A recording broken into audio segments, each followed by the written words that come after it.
दोस्तों कई दिनों से हमारे पास कुछ रिक्वेस्ट आ रही थी, कमेंट आ रहे थे हमारी वीडियोस पर कि हम एक वीडियो बनाएं एमएड के बारे में, जिसको बोलते हैं masters in education. Masters in education जो कोर्स है वैसे तो बहुत ही पॉपुलर है सभी उन स्टूडेंट्स के बीच में जो लोग बीएड करते हैं या बीएड या किसी भी तरह से एजुकेशन फील्ड में जाना चाहते हैं। बीएड करने के बाद जो कोर्स होता है इसकी क्या एलिजिबिलिटी होगी, फीस क्या होगी, कौन सी अच्छी यूनिवर्सिटीज होंगी, क्या गलती आपको बिल्कुल नहीं करनी है जब आप एमएड में एडमिशन ले रहे हैं और कौन सी अच्छी यूनिवर्सिटीज होंगी, उन सभी चीजों के बारे में बताऊंगा अपनी इस वीडियो में। तो दोस्तों बने रहिए हमारी इस वीडियो के साथ।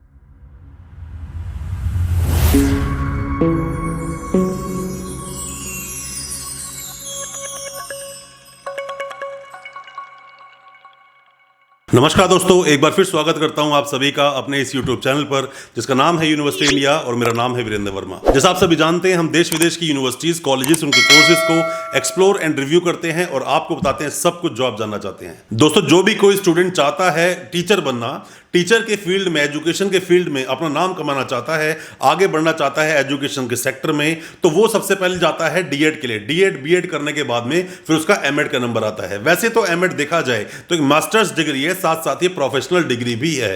दोस्तों इसको करने के लिए बहुत सारे ऑप्शंस वैसे तो अवेलेबल हैं एजुकेशन में। आप चाहें तो आप कर लें किसी भी प्राइवेट यूनिवर्सिटी से, चाहे आप कर लें किसी भी गवर्नमेंट यूनिवर्सिटी से। बस आपको यह देखना होगा कि एनसीटी का अप्रूवल है या नहीं है। अब इसको करने से पहले आपको क्या करना होगा, सबसे पहले तो एलिजिबिलिटी की तरफ हम लोग चलते हैं। इसकी एलिजिबिलिटी क्राइटेरिया ये होता है कि किसी भी स्टूडेंट ने कंप्लीट की है अपनी ग्रेजुएशन या मास्टर्स के बाद की है बीएड के बाद वो एमएड का फॉर्म भर सकता है, बट जब तक वो बीएड पास आउट नहीं है वो एमएड का फॉर्म नहीं भर सकता है। अब इसमें क्वेश्चन आता है बहुत सारा जो हम लोगों से पूछे हैं कई सारे हमारे स्टूडेंट्स ने कि सर मैंने एमए इन एजुकेशन किया हुआ है तो क्या मैं एमएड कर सकता हूं। दोस्तों आप एमएड नहीं कर सकते हैं, या फिर बीए इन एजुकेशन किया है तो भी क्या मैं एमएड कर सकता हूं? एमएड के लिए आप एलिजिबल नहीं हैं।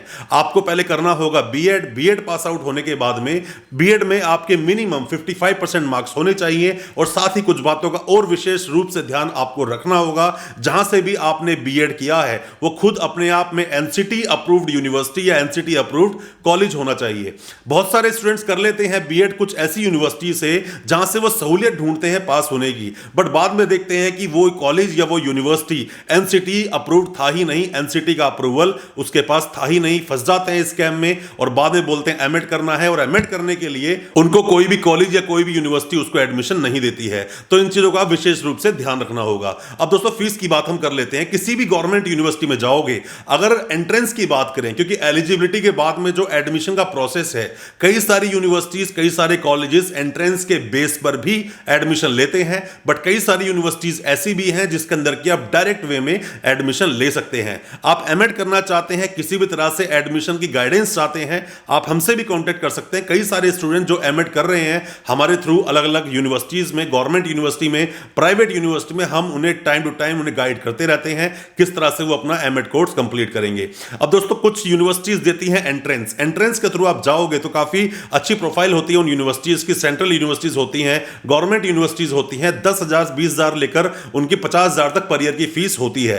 पर मैं बात करूं अगर आप जाते हैं कुछ गवर्नमेंट यूनिवर्सिटीज जो डायरेक्ट रूप से आपका एडमिशन ले लेगी, और दोस्तों उनमें से ही कुछ अच्छे ऑप्शंस आप हरियाणा में भी ले सकते हैं। हरियाणा से आप करना चाहते हैं एमएड तो वहां से भी आप एडमिशन लेंगे तो 75,000 से लेकर 1 लाख तक के बीच में आपकी फीस हो सकती है। इसी में कंसल्टेंट की कंसल्टेंसी फीस भी इंक्लूड होती है। अब आप जाते हैं किसी प्राइवेट यूनिवर्सिटी में एमएड करने के लिए तो वहां की जो फीस होगी वो 80,000 से लेकर 1.5 लाख तक के बीच में हो सकती है। हां दोस्तों इसमें थोड़ा लंबा गैप है क्योंकि यूनिवर्सिटी टू यूनिवर्सिटी वेरी करता है एमएड करने के लिए। पर मैं आपको बता दूं कि आप अगर अपने आप को अपग्रेड करना चाहते हैं तो बीएड के बाद एमएड करना एक तरह से आपकी जरूरत बन जाती है, कंपलसरी बन जाता है। और एमएड के बाद में आप पीएचडी के लिए जा सकते हैं, पीएचडी इन एजुकेशन आप कर सकते हैं। दोस्तों एमएड जो एजुकेशन में कराई जाती है उसमें आपको बताया जाता है किस तरह से आप पढ़ाएंगे, किस तरह से टेक्नोलॉजी का आप सहारा लेंगे। अभी न्यू एजुकेशन पॉलिसी आने के बाद में हालांकि कई चीजें बदली हैं, बट फिलहाल भी या फिर जितने भी अभी एडमिशंस होंगे 21 से 23 के बैच में उनका भी प्रारूप, उनका सिलेबस, उनका सारा सिस्टम सेम चलेगा जो अब तक चलता आ रहा था।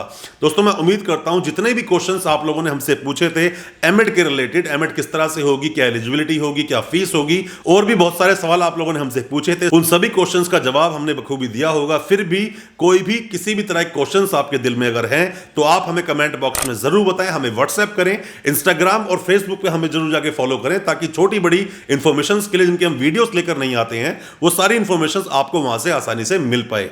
बहुत बहुत शुक्रिया दोस्त, धन्यवाद हमारी वीडियो के साथ बने रहने के लिए।